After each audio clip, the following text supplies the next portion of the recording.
Hello everyone, आज से हम स्टार्ट कर रहे हैं एरएलएस बुक से एक न्यू सीरीज जो कि होगी स्पेशली नीट के लिए और ये दूसरे कम्पिटिटिव एग्जाम्स जैसे आईआईटी वगैरह के लिए भी बहुत इम्पॉर्टेंट होगी। तो स्टार्ट करते हैं। सबसे फर्स्ट टॉपिक हमारा जो है फिजिकल वर्ल्ड। फिजिकल वर्ल्ड से रिलेटेड कुछ क्वेश्चंस देखेंगे जो कि एग्जाम्स के अंदर बहुत बार रिपीट होते हैं। सबसे फर्स्ट क्वेश्चन इन्होंने दिया है, name the two Indian physicist. दो इंडियन फिजिक्स के नेम बताओ जिनको नोबेल प्राइज मिला। का किस ब्रांच के अंदर? फिजिक्स के अंदर स्पेशली। ठीक है, तो एक तो कौन है? सीवी रमन। अब जो ये सीवी रमन है इनको नोबेल प्राइज मिला था लाइट स्कैटरिंग के लिए, स्कैटरिंग ऑफ लाइट के लिए, लाइट स्कैटरिंग के लिए नोबेल प्राइज मिला था। और स्कैटरिंग लाइट के लिए कब नोबेल प्राइज मिला था? 1930 के अंदर, 1930 के अंदर इसको नोबेल प्राइज मिला था। और स्पेशली इसके लिए एक खास बात और है कि ये सबसे फर्स्ट साइंटिस्ट है कहाँ का? एशिया का, जिसको सबसे पहले साइंस के अंदर नोबेल प्राइज दिया गया था। और सेकंड हमारे पास है सुब्रमण्यम चंद्रशेखर। सुब्रमण्यम चंद्रशेखर को 1983 के अंदर नोबेल प्राइज मिला था फिजिक्स में। और किसकी डिस्कवरी के लिए? वाइट ड्वार्फ, स्टार्स के अंदर इवोल्यूशन के लिए इनको नोबेल प्राइज दिया गया। ठीक है, नेक्स्ट क्वेश्चन है हमारे पास, who explained heliocentric theory and geocentric theory. जो हेलियोसेंट्रिक है, हेलियो वर्ड का मतलब होता है सन, हेलियो वर्ड का मतलब सन, सेंट्रिक का मतलब सेंटर के अंदर। अब हेलियोसेंट्रिक थ्योरी में मानते हैं कि सन है वो सेंटर में है और सारे प्लेनेट उसके चारों तरफ रिवॉल्व कर रहे हैं। तो ये जो थ्योरी है किसने दी थी? निकोलस कोपरनिकस ने। फिर कुछ टाइम पहले तक थ्योरी कौन सी थी? Geocentric theory. जियो मीन्स अर्थ। पहले ऐसा माना जाता था कि अर्थ सेंटर में है, मतलब अर्थ रेस्ट में है और सारे के सारे प्लैनेट अर्थ के चारों तरफ रिवॉल्व कर रहे हैं। वो थ्योरी किसने दी थी? पटोलमी ने दी थी। बट कुछ टाइम बाद इसको रिजेक्ट कर दिया गया और कौन सी थ्योरी दी गई? Heliocentric theory. नेक्स्ट क्वेश्चन है, हु एक्सप्लेन्ड और डिस्कवर्ड एक्सरेज। एक्सरे की डिस्कवरी किसने की? डब्ल्यू के रोंटगन ने। कब? 1895 के अंदर इन्होंने एक्सरे की डिस्कवरी की और 1901 के अंदर इनको नोबेल प्राइज मिला। ठीक है, तो जो एक्सरे होती है उसकी डिस्कवरी कब हुई? 1895 के अंदर। नेक्स्ट क्वेश्चन है जो कि बहुत इंपॉर्टेंट क्वेश्चन है क्योंकि इसके अंदर बहुत सारे क्वेश्चंस आ गए। Electron discovered by. इलेक्ट्रॉन की डिस्कवरी हुई जे थॉमसन ने। इलेक्ट्रॉन की डिस्कवरी की कब? 1897 के अंदर। किसने की? J Thomson. उसके बाद क्वेश्चन ये भी पूछा जाता है कि न्यूट्रॉन की डिस्कवरी किसने की? न्यूट्रॉन की डिस्कवरी की जेम्स चैडविक ने 1932 के अंदर। प्रोटॉन की डिस्कवरी। अब प्रोटॉन की डिस्कवरी को लेकर बहुत सारी कन्फ्यूजन्स हैं क्योंकि प्रोटॉन को एक्चुअली डिस्कवर बहुत पहले कर लिया गया था बट उसको रिकॉग्नाइज बहुत टाइम बाद किया गया। तो इसके लिए इसकी कोई स्पेसिफिक डेट तो नहीं है बट हम बोल देते कि रदरफोर्ड ने बताया था 1917 में। गोल्डस्टीन ने भी अपने एक्सपेरिमेंट के अंदर पॉजिटिव चार्ज पार्टिकल की बात कही थी जिसको आगे चल के नेम दिया गया प्रोटॉन। इसलिए प्रोटॉन से रिलेटेड थोड़ी सी कंफ्यूजन रहती है हमेशा। गूगल पे भी इसके अंदर यही मिलेगा, कहीं पे गोल्डस्टीन के एक्सपेरिमेंट के थ्रू बताया जाएगा, कहीं पे रदरफोर्ड के थ्रू। ठीक है, नेक्स्ट क्वेश्चन है न्यूक्लियस। न्यूक्लियस की डिस्कवरी की थी रदरफोर्ड ने 1911 के अंदर। नेक्स्ट क्वेश्चन है, name the famous scientist who discovered the law of gravitation. जिसने लॉ ऑफ ग्रेविटेशन दिया, the famous scientist sir Isaac Newton, जो कि पूरी फिजिक्स में सबसे ज़्यादा रिपीटेड साइंटिस्ट है। ठीक है, आइजैक न्यूटन, जिससे रिलेटेड वो जोक भी है ना, है कि काश न्यूटन के सिर पे एप्पल की बजाय कोई तरबूज वगैरह गिरा होता तो शायद फिजिक्स बहुत ही इजी होती। ठीक है, तो जोक्स अपार्ट, नेक्स्ट क्वेश्चन है who measured the charge on an electron.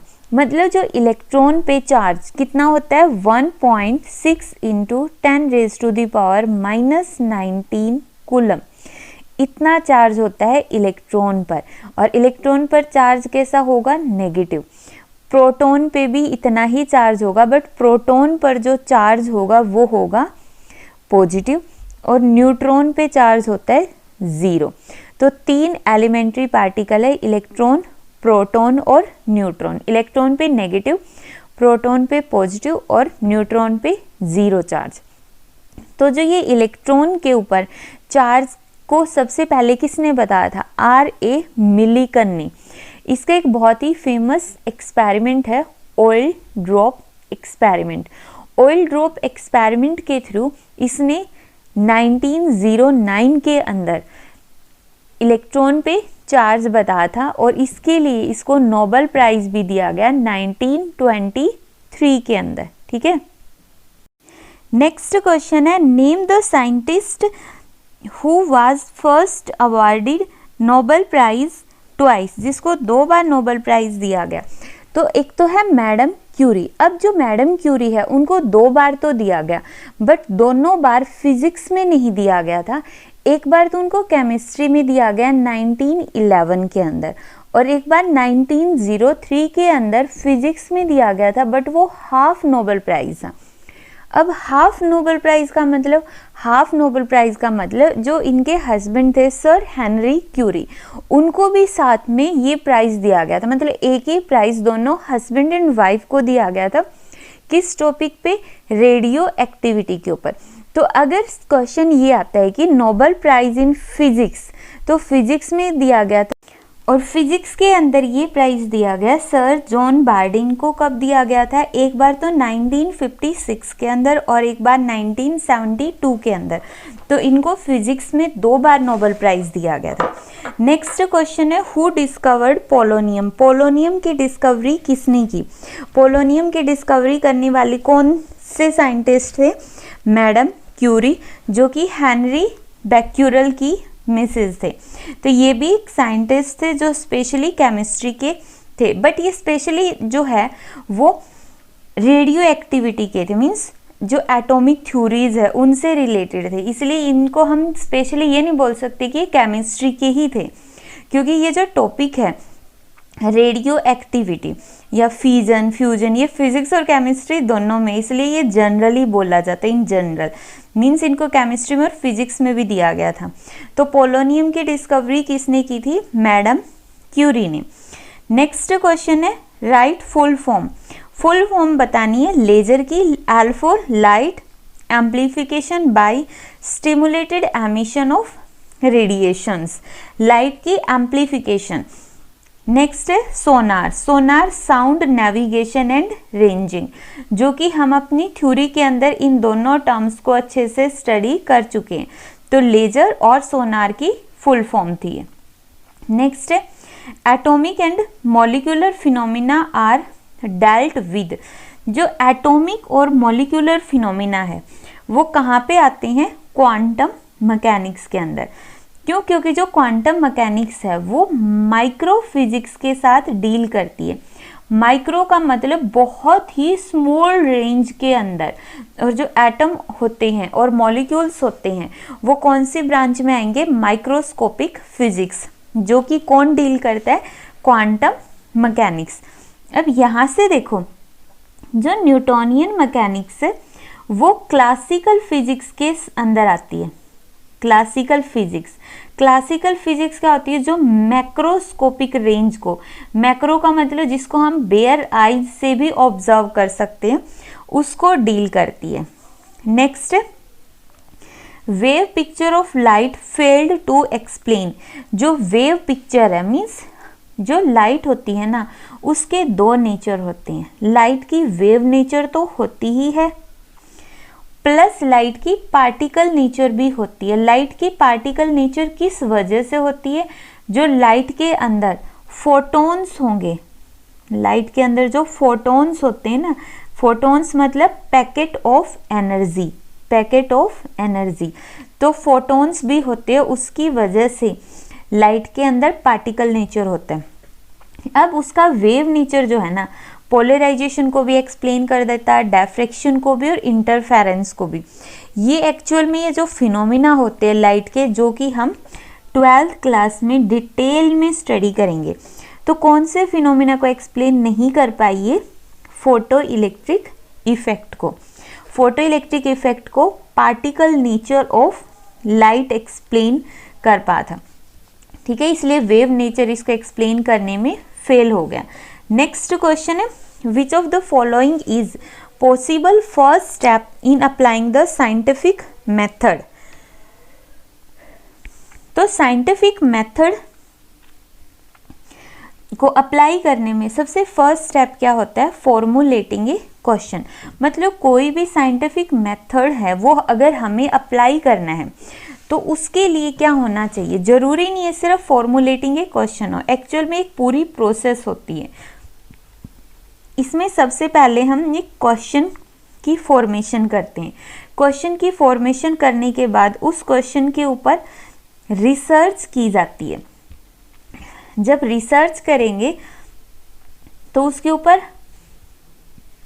Hypothesis दी जाएगी। हाइपोथेसिस देने के बाद उस पे एक्सपेरिमेंट्स किए जाएंगे। साइंटिस्ट है या जो पीएचडी स्कॉलर्स होते हैं वो हाइपोथेसिस बना के दे देंगे, फिर उस हाइपोथेसिस के ऊपर बहुत सारे एक्सपेरिमेंट कंडक्ट किए जाएंगे इस हाइपोथेसिस को ठीक करने के लिए। और ये एक्सपेरिमेंट कौन करते हैं? साइंटिस्ट करते हैं, ठीक है। उसके बाद एक्सपेरिमेंट करने के बाद ऑब्जर्वेशंस की जाती हैं और इन ऑब्जर्वेशंस के थ्रू जो रिजल्ट आता है उस रिजल्ट को एनालाइज किया जाता है कि रिजल्ट क्या आया है, और रिजल्ट आने के बाद कंक्लूजन आता है ना। एक लंबा सा प्रोसेस बिल्कुल। मतलब सबसे पहले क्वेश्चन अराइज होगा, फिर रिसर्च होगी, फिर उस पर हाइपोथेसिस आएगी, साइंटिस्ट एक्सपेरिमेंट करेंगे, एक्सपेरिमेंट की ऑब्जर्वेशन देखेंगे, रिजल्ट देखेंगे और फिर कंक्लूजन होगा। नेक्स्ट क्वेश्चन है, who first discover the radio activity. Radio activity को किसने डिस्कवर किया था? हेनरी बैक्यूरेल ने। अभी बताया था थोड़ी देर पहले, हेनरी बैक्यूरेल और इनकी मिसेज थी मैडम क्यूरी, जिनको 2 बार नोबेल प्राइज दिया गया था। कब कब दिया गया था? 1903 के अंदर और 1911 के अंदर। तो इन दोनों हस्बैंड वाइफ ने मिलकर रेडियो एक्टिविटी के ऊपर अपनी रिसर्च की थी, ठीक है। नेक्स्ट क्वेश्चन है, who discover the inelastic scattering of light. किसने की थी? सीवी रमन ने की थी। और सीवी रमन को इसके लिए नोबेल प्राइज दिया गया था कब? 1930 के अंदर, जो कि एशिया के सबसे फर्स्ट नोबेल प्राइज वाले साइंटिस्ट थे जिनको साइंस के अंदर नोबेल प्राइज मिला था। मेन वर्ड है साइंस के अंदर।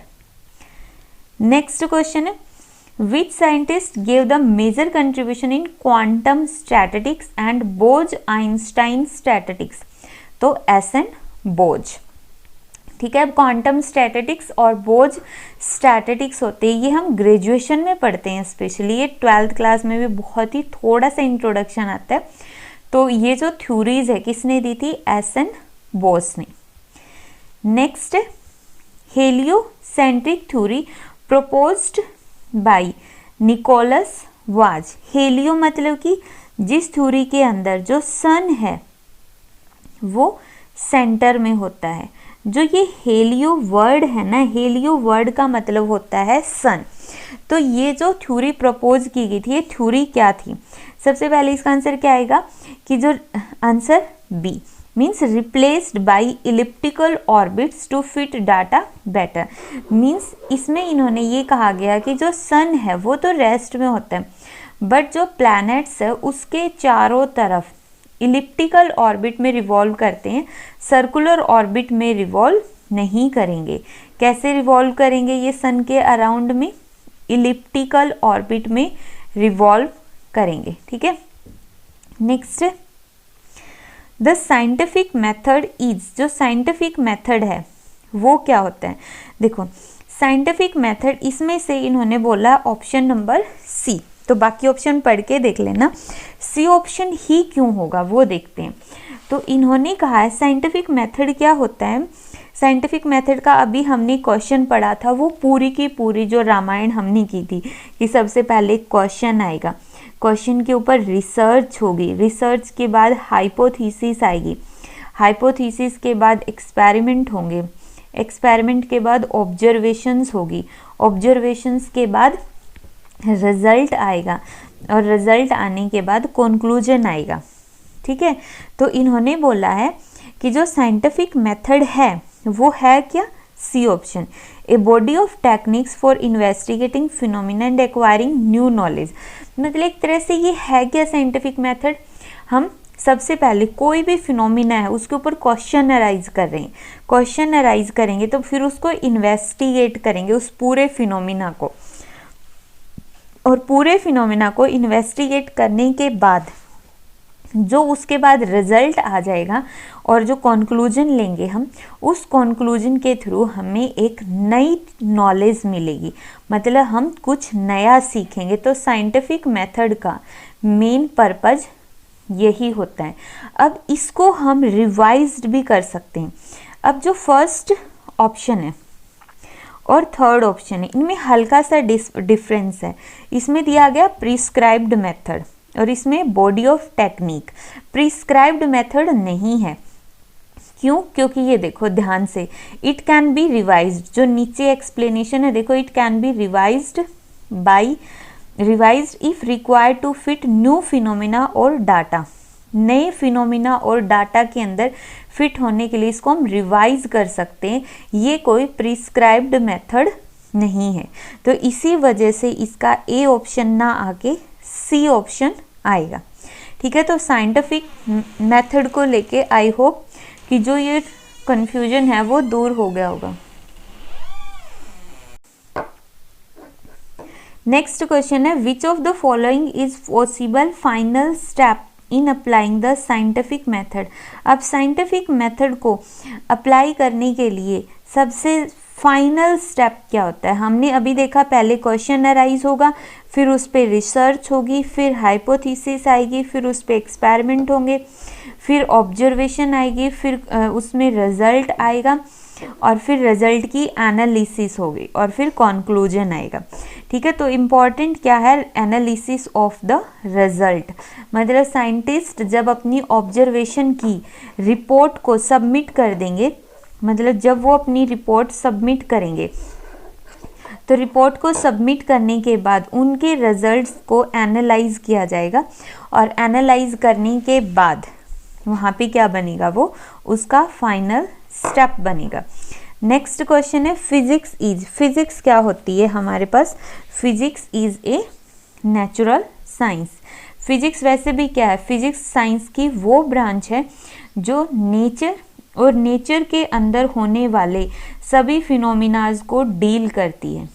ठीक है, नेक्स्ट क्वेश्चन है, Newtonian mechanics could not explain. Newtonian mechanics ने किसको एक्सप्लेन नहीं किया था, न्यूटोनियन मैकेनिक्स ने देखो फॉल ऑफ बॉडी को एक्सप्लेन कर दिया, मेन स्टार्टिंग तो यहीं से हुई थी न्यूटन के ऊपर एप्पल गिरने से। फिर एटॉमिक फिनोमिना को नहीं कर पाए, क्यों, क्योंकि ये माइक्रो लेवल पे आ गई और न्यूटन है उसकी जो स्टडी है सारी की सारी मैक्रो लेवल पे थी। ठीक है, तो यहाँ पे जो माइक्रो लेवल के ऊपर बेस्ड है एटॉमिक और मॉलिक्यूलर थ्योरी, इसलिए इस फिनोमेना को ये एक्सप्लेन नहीं कर पाया था। प्लैनेट्स की मोशन को ग्रेविटेशनल फोर्स के थ्रू और फ्लाइट ऑफ रॉकेट को भी इसने एक्सप्लेन कर दिया था। Next question, a supposition that is put forward as a probable solution to a natural phenomena। इस सुपोजिशन का मतलब क्या होता है, अपनी थ्योरी प्रोवाइड करना कि प्रोबेबल सॉल्यूशन, 100% सॉल्यूशन नहीं है, ये 100% सॉल्यूशन नहीं है, प्रोबेबल है। मतलब अब वही वाली बात कि यहाँ पे किसी भी कोई भी फिनोमिना होगा ना, उसके ऊपर सबसे पहले क्वेश्चन अराइज होता है, क्वेश्चन अराइज होने के बाद उस पर हाइपोथीसिस आती है, तो हाइपोथीसिस क्या होती है, प्रोबेबल सॉल्यूशन। नेक्स्ट है, ए thought experiment in physics is one. Thought experiment क्या होता है? थॉट एक्सपेरिमेंट होता है which is neither theoretically nor experimentally feasible, जो ना तो थ्योरी के अंदर फिजिबल होता है और ना ही एक्सपेरिमेंटली फिजिबल होता है। नेक्स्ट क्वेश्चन, नेक्स्ट क्वेश्चन है law of planetary motion was discovered by. Planetary motion को केपलर ने दिया था। केपलर के 3 लॉ थे हमारे पास। केपलर का फर्स्ट लॉ ऑफ ऑर्बिट से रिलेटेड था। लॉ ऑफ ऑर्बिट में ये बताया गया था सारे प्लैनेट इलिप्टिकल ऑर्बिट में रिवॉल्व करते हैं। सेकंड था law of area, law of area जिसमें उसकी एरियल वेलोसिटी के बारे में बताया गया था। और थर्ड था हमारे पास law of period, law of period जिसमें बताया गया था कि जो प्लैनेट्स रिवॉल्व करते हैं उनके टाइम पीरियड का स्क्वायर डायरेक्टली प्रोपोर्शनल होगा जो इस इलिप्टिकल ऑर्बिट की मेजर एक्सिस है, बड़ी वाली एक्सिस है उसकी क्यूब के। तो सेमी मेजर एक्सिस की क्यूब के, पूरी मेजर एक्सिस नहीं, सेमी हाफ मेजर एक्सिस का क्यूब। बाकी डिटेल में ग्रेविटेशन में आएगा ये। Next, refrigerator is based on which of the following principle. इनमें से जो रेफ्रिजरेटर होता है वो कहाँ पे बेस्ड होता है? लॉ ऑफ थर्मोडायनेमिक्स के ऊपर। लॉ ऑफ थर्मोडायनेमिक्स क्यों? क्योंकि वहाँ पे हम हीट का ट्रांसफर पढ़ते हैं कि हीट कहाँ से कहाँ तक ट्रांसफर होती है। नेक्स्ट क्वेश्चन है which of following is not a fundamental conservation law in nature. तो कौन सा होता है? Law of conservation of mechanical energy हमारा फंडामेंटल लॉ नहीं है। Next, forces which do not obey inverse square law. Gravitational law follow करता है, इलेक्ट्रोमैग्नेटिक भी फॉलो करता है, but nuclear force inverse square law को फॉलो नहीं करता। तो option number C. Next question है exchange of particle responsible for weak interaction are. जो वीक इंटरेक्शंस होती है, वीक न्यूक्लियर फोर्सेस होते हैं, वहाँ पे वीक इंटरेक्शंस के अंदर कौन से पार्टिकल एक्सचेंज होते हैं? कौन से पार्टिकल एक्सचेंज होते हैं? बोजोन्स। बोजोन्स भी पार्टिकल्स होते हैं जो एक्सचेंज होते रहते हैं। नेक्स्ट है इन 2 column, column first and column second which is mismatched. जो सुपर कंडक्टिविटी है वो यही बताती है production of ultra high magnetic field. Ultra मतलब बहुत ही ज़्यादा, बहुत ही हाई लेवल की मैग्नेटिक फील्ड की प्रोडक्शन। न्यूक्लियर फ्यूजन किसके थ्रू बताया जाता है? न्यूक्लियर रिएक्टर के थ्रू। और इलेक्ट्रॉन माइक्रोस्कोप के अंदर हम इलेक्ट्रॉन जो कि पार्टिकल है उसका वेव नेचर पढ़ते हैं। समझ में आया? इलेक्ट्रॉन है तो पार्टिकल बट उसका नेचर कौन सा होता है? वेव भी होता है और पार्टिकल भी होता है, दोनों नेचर होते हैं, मतलब इसके ड्यूअल नेचर होते हैं, जो 12th में अच्छे से स्टडी करेंगे। तो तीनों ठीक है। तो यहाँ पे गलत क्या हुआ? First option. क्यों? क्योंकि ये आर्किमिडीज प्रिंसिपल पे नहीं, बर्नौलीज थ्योरम पे बेस्ड होता है। बर्नौलीज प्रिंसिपल या बर्नौलीज थ्योरम पे बेस्ड है। अब यहाँ पे कुछ ये प्रिंसिपल्स और दिखाए गए हैं तो इनको और अच्छे से लर्न कर लो। Next, which among the given statement may be incorrect. इनमें से कौन से स्टेटमेंट है वो इनकरेक्ट है? तो सबसे पहले ये पढ़ के देख लेना, सारी करेक्ट है बट जो बी है वो इनकरेक्ट है। रीज़न बताती हूँ क्यों इनकरेक्ट है। जो इलेक्ट्रोमैग्नेटिक और वीक न्यूक्लियर फोर्सेस हैं यूनिफाइड है, यहाँ तक स्टेटमेंट बिल्कुल सही है। Are seen as aspect of single electromagnetic force, ये गलत है। इनको हमने इलेक्ट्रो वीक फोर्सेस की फॉर्म में यूनिफाइड किया गया है। इलेक्ट्रो वीक फोर्सेस ना कि इलेक्ट्रोमैग्नेटिक फोर्सेस। ठीक है, इसलिए जो ऑप्शन नंबर बी है वो गलत है और बाकी ऑप्शन क्या है? सही है। जैसे ऑप्शन नंबर सी है, strong nuclear force is the strongest, बिल्कुल सही है। इसी तरह आगे वाले भी ये सही है। ठीक है, तो सिर्फ बी ऑप्शन क्या है? रॉन्ग है।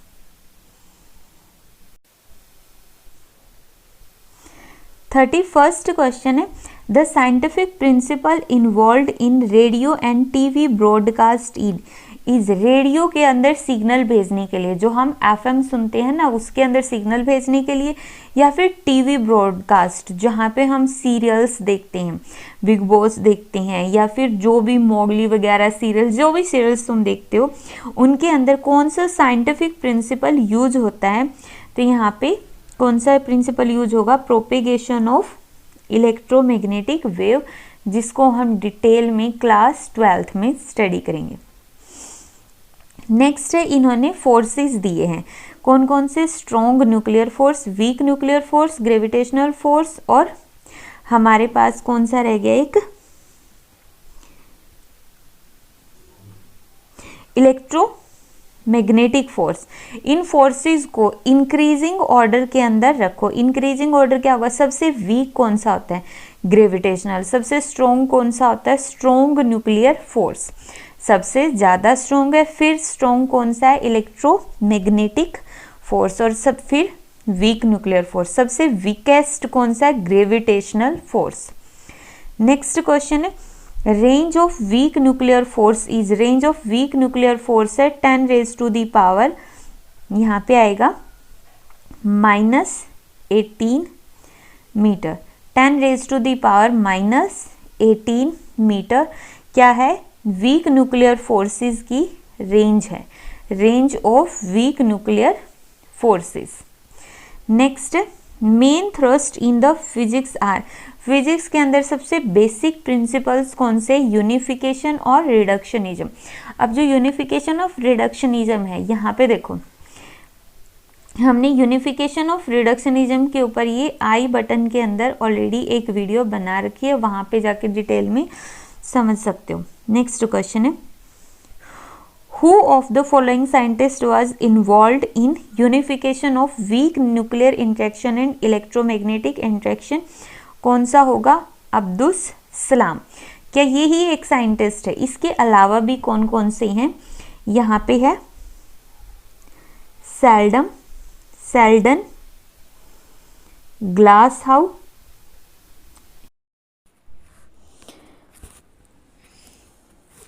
सेकंड है अब्दुस सलाम, और थर्ड साइंटिस्ट है हमारा वीनब्रग। तो सेकंड साइंटिस्ट अब्दुस सलाम और थर्ड साइंटिस्ट है वीनब्रग, और सबसे फर्स्ट साइंटिस्ट कौन सा है हमारा, सेल्डन ग्लासहाउ। तो इन तीनों साइंटिस्ट ने यहाँ पे क्या डिस्कवर किया था, यहाँ पे ये unification of weak nuclear interaction and electromagnetic interaction के अंदर ये 3 साइंटिस्ट इन्वॉल्व्ड थे। लास्ट क्वेश्चन हमारा, the force of friction and tension in strings are derived from. तो कौन सा फोर्स ऐसा होता है जिसके अंदर tension in the string, tension का मतलब होता है फोर्स, मतलब एक तरह से जो खिंचाव आता है, जब हम कोई भी रस्सी है उसको पुल करते हैं, पुल करने से उसमें जो खिंचाव आता है उसको हम टेंशन बोल रहे हैं। वो जो टेंशन है और जो फोर्स ऑफ फ्रिक्शन है, कौन से फोर्स के अंदर आते हैं, इलेक्ट्रोमैग्नेटिक फोर्सेस। अब इन सारे क्वेश्चंस के अलावा भी हमारे पास कुछ ये डिस्कवरीज वगैरह हैं जो दिखाई गई हैं, और कुछ ये बेसिक प्रिंसिपल्स हैं जिनको रिवाइज कर लेना।